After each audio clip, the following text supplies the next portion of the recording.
41 সূরা হামিম সিজদা। আশ্রয় চাই আল্লাহর, যেন শয়তান দূরে রয়।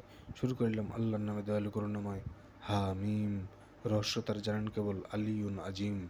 সেই সত্তার কাছ থেকে এই কিতাব নাজিল হয়, সকলের প্রতি যিনি দয়াবান পরম করুণাময়। আরবি ভাষায় কুরআন এক এমন কিতাব ওরে, আয়াতসমূহ বিবৃত যার জ্ঞানী মানুষের তরে। সুখবরদাতা সাবধানকারী তবুও নানা ছলে, অধিকাংশই বিমুখ রয়েছে শুনতে পায় না ফলে। তারা বলে যার প্রতি আমাদের ডাকছ অনন্তর, সে বিষয়ে কান বধির মোদের ঢাকা আছে অন্তর। অদেখা আড়াল রয়েছে তোমার আর আমাদের মাঝে, সুতরাং তুমি নিজ কাজে থাকো, আমরা মোদের কাজে। বলে দাও আমি তোমাদেরই মতো মানুষ নিশ্চয়, আমার উপর মহান রবের বার্তা নাজিল হয়। তোমাদের রব একই তো রব, দৃঢ় থাকো তার পথে। তার কাছে করো ক্ষমা প্রার্থনা অপরাধ পাপ হতে। ধ্বংস তাদের যারা তার সাথে বানায় অংশীদার, দেয় না জাকাত আর আখিরাত করে যশ স্বীকার। মুমিন এবং নেককারদের জন্য সুনিশ্চয় আছে অবিরাম অবিচ্ছিন্ন উত্তম বিনিময়। বলো তোমরা কি সেই সত্তাকে করছ অস্বীকার, যিনি এই পৃথিবীকে গড়েছেন মাত্র দুদিনে, আর তাহার সঙ্গে স্থাপন করেছ অন্য অংশীদার। জগৎকুলের তিনি তো রব, রাজত্ব সব তার। তিনি জমিনে গেড়ে দিয়েছেন দৃঢ় পর্বতমালা, তাতে দিয়েছেন কল্যাণ আর সুষম খাদ্য ডালা। যার দিনে সব ওরে অনুসন্ধানকারীদের তবে সমপরিমাণ করে। অতপর তিনি আকাশের প্রতি করেন মনোনিবেশ, যা ছিল ধূম্রবেশ। তিনি নির্দেশ দিলেন তাকেও পৃথিবীকে এই বলে, চাও বা না চাও চলে এসো, তারা বলল এলাম চলে। আর তাহা হতে দুদিনেই তিনি বানান সপ্তাকাশ, সকল আকাশ পাঠান উহার বিধান ও ফরমাস।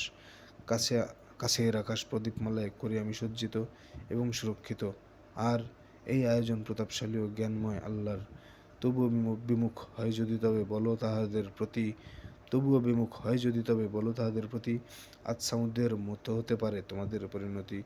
যখন রাসূলগণ এসেছিল তাদের নিকট, আর আল্লাহ ছাড়া কাউকে ডেকো না করেছিল হুঁশিয়ার।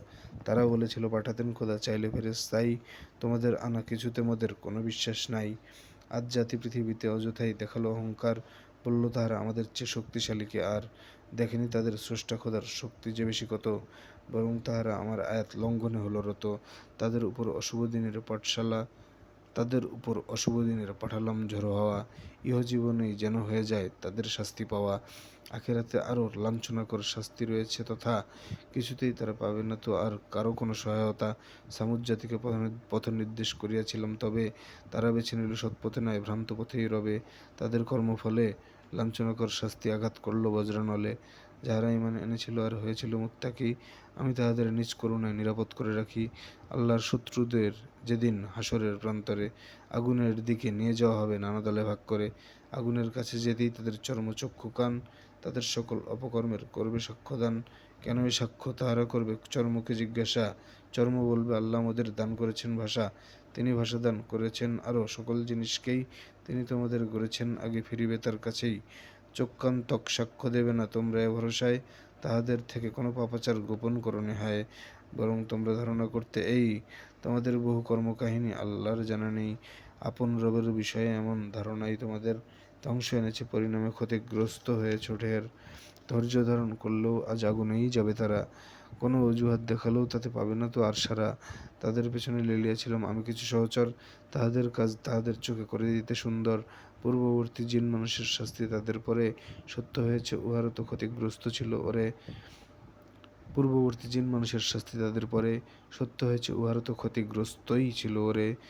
কুরআন শোনো না কাফেররা বলে একে অপরের সাথে, এর তেলাওয়াতে কোলাহল করো জয়ী হতে পারো যাতে। কাফেরদেরকে কঠিন শাস্তি দেব আমি নিশ্চয়ই, উহাদের নিকৃষ্ট কাজের প্রতিফল ভোগাবই। আল্লাহর দুশমনদের পরিণাম এই দাবানল, এখানেই আছে তাদের জন্য স্থায়ী আবাসন স্থল। আমার নিদর্শন না মানার এই হলো প্রতিফল। অবিশ্বাসীরা বলবে তখন, ওহে আমাদের রব, ভ্রান্ত মোদের করেছিল জিন মানুষেরা যেই সব। তাদের দেখাও আমরা তাদের করব পদদলিত, যেন তারা হয় অপমান ও যথেষ্ট লাঞ্ছিত। আল্লাহ রব বলে কথায় অবিচল থাকে যারা, তাদের নিকট নিশ্চয়ই এসে বলবে ফেরেশতারা, ভয় পেও না ও চিন্তা করো না, বরং প্রতিশ্রুত সে জান্নাতের সুখবরে হও আনন্দে আপ্লুত। আমরা হলাম তোমাদের সাথে দুনিয়া ও আখিরাতে, তোমরা যা চাও যা হুকুম দাও সব আছে জান্নাতে। এত সব আয়োজন, অধিক ক্ষমাশীল পরম দয়ালু রবের আপ্যায়ন। তার চেয়ে উত্তম কথা আর হতে পারে কারো বলো, যে পুণ্য কাজ করে আর বলে আল্লাহর পথে চলো, আর বলে আমি এক মুসলিম, আমি অনুগত আল্লাহর। মন্দ ভালো হয় না সমান, মন্দকে তুমি তাই প্রতিহত করো উত্তম রূপে, যাতে কোনো দোষ নাই। ফলে শত্রু ও বন্ধু তোমার হয়ে যাবে সহসাই। এই মহাগুণ তাহাদেরই শুধু করা হয়ে থাকে দান, যারা অতিশয় ধৈর্যধারী ও পরম ভাগ্যবান। যদি প্ররোচিত করো কবুক শয়তানের কুমন্ত্রণা, যদি প্ররোচিত করে কবু শয়তানের কুমন্ত্রণা, সাথে সাথে করো আল্লাহর কাছে আশ্রয় প্রার্থনা। সর্বশ্রোতা ও সর্বজ্ঞতা তিনি তো একজনা। চন্দ্র সূর্য রাত্রি ও দিন তাহারই নিদর্শন। চাঁদ সূর্যকে সিজদা তোমরা করো না সমর্পণ, আল্লাহকে করো সিজদা যিনি করেছেন এইসবে। আসলে তোমরা তারই ইবাদত করে থাকো যদি তবে। তবু যদি তারা দম্ভ দেখায়, দেখা গর্ব ভরে। তোমার রবের কাছে যারা আছে তারা তো রবের তরে, রাত্রি ও দিন ক্লান্তিবিহীন প্রশংসা জপ করে। তাহার আরেক নিদর্শন তো দেখতেই তুমি পাও তুমি, তাহার আরেক নিদর্শন তো দেখতেই পাও তুমি। বৃষ্টিতে আমি জাগাই যখন শুষ্ক নিরস ভূমি, ভূমিকে বাঁচান যিনি সে তিনি, মৃত্যু দেবেন প্রাণ। ভূমিকে বাঁচান যিনি সেই তিনি, মৃতকে দেবেন প্রাণ। ভূমিকে বাঁচান যিনি সে তিনি, মৃতকে দেবেন প্রাণ। নিশ্চয়ই তিনি সর্ববিষয়ে সর্বশক্তিমান। যারা আমার আয়াতগুলোকে বিকৃত করে সদা, নহে মোর অগোচরে। শ্রেষ্ঠকে বলো তবে, আগুনে যে যাবে নাকি কিয়ামতে নিরাপদে যারা রবে। যা খুশি করো আজ, জেনে রেখো তিনি দেখেন সকল তোমাদের কৃতকাজ। যারা মানে নাই তাদের নিকট কিতাব আসার পরে, এই যে সুমহান কিতাব তাহারা বুঝে নাই তাহরে। কোনো মিথ্যাই ভিড়তে পারে না কভু এর ধারে কাছে, প্রশংসার প্রজ্ঞাময়ের কাছ থেকে আসিয়াছে। রাসূলগণকে যাহা বলা হতো তোমাদের বেলা তাই। আমি ক্ষমাশীল শান্তিদাতাও, সন্দেহ তাতে নাই। আমি অনারবি কুরআন দিলে বলতো তাহারা, ওরে ইহার আয়াত স্পষ্ট তো নয়, বুঝবে কেমন করে। ইহা অনারবি অথচ রাসূল এলো যে আরব ঘরে, বলল পাথেয় ও নিরাময় ইহা মুমিনগণের তরে। অবিশ্বাসীর কর্ণবধির কোরআন তাদের ঘোর, বহুদূর হতে ডাকা হয় যেন আছে তারা বহুদূর। আমি তো মুসাকে দিয়েছি কিতাব, তাতে মতভেদ হয়, উহাদের মাঝে মীমাংসা তো তার হয়ে যেত নিশ্চয়। যদি না থাকতো স্থিরকৃত তাহা তোমার রবের কাছে, নিশ্চয়ই তারা এ সম্বন্ধে বিভ্রান্তিতে আছে। কল্যাণ কাজ যে করে সে করে নিজেরই কল্যাণে, মন্দ যে করে নিজের বিপদ সে নিজেই ডেকে আনে। আর তোমার রব তো বান্দার সাথে করেন না অবিচার, কিয়ামত সংক্রান্ত জ্ঞান আরোপিত তারই ধারে, তার অজ্ঞাত সারে।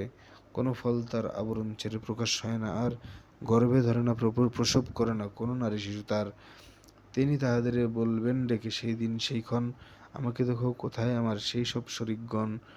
বলবে আমরা আপনার কাছে আরজ করছি এ সম্পর্কে কোনো কিছু আর আমাদের জানা নেই।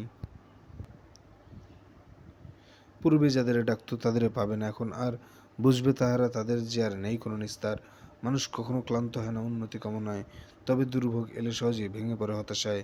কষ্টের পর তার প্রতি বাড়ায় দয়ার হাত, কষ্টের পর তার প্রতি যদি বাড়াই দয়ার হাত। এটা তো আমার প্রাপ্যই ছিল বলবে সে নির্ঘাত। বলবে আমার মনে তো হয় না কিয়ামত হতে পারে, যদিও বা হয় আর নেওয়া হয় আমাকে রবের ধারে। তবে মনে করি তার কাছেও আমার কল্যাণই লাভ হবে। কাফেরদেরকে জানাবই আমি তাহাদের কৃতকাজ, এবং তাদের দেখাবো আমার শাস্তির কত ঝাঁজ। মানুষের যদি দয়া করি তারা আরও দূরে যায় সরে, বিপদে আবার অনুগত হয়ে মোনাজাতে থাকে পড়ে। বলো ভেবেছ কি কোরআন যদি কাছ থেকে আল্লাহর এসে থাকে, আর তোমরা উহাকে করো যদি অস্বীকার। তবে যে ব্যক্তি লেগে থাকে ঘোর বিরুদ্ধাচারে, তার চেয়ে পথভ্রান্ত বলো তো আর কে বা হতে পারে। গোটা জগতেও তাদের মধ্যে দেখাবো নিজ প্রমাণ, ফলে তারা ঠিক বুঝতে পারবে সত্য যে কুরআন। একই যথেষ্ট নয়, তোমার প্রভু যে সর্ববিষয়ে অবহিত নিশ্চয়।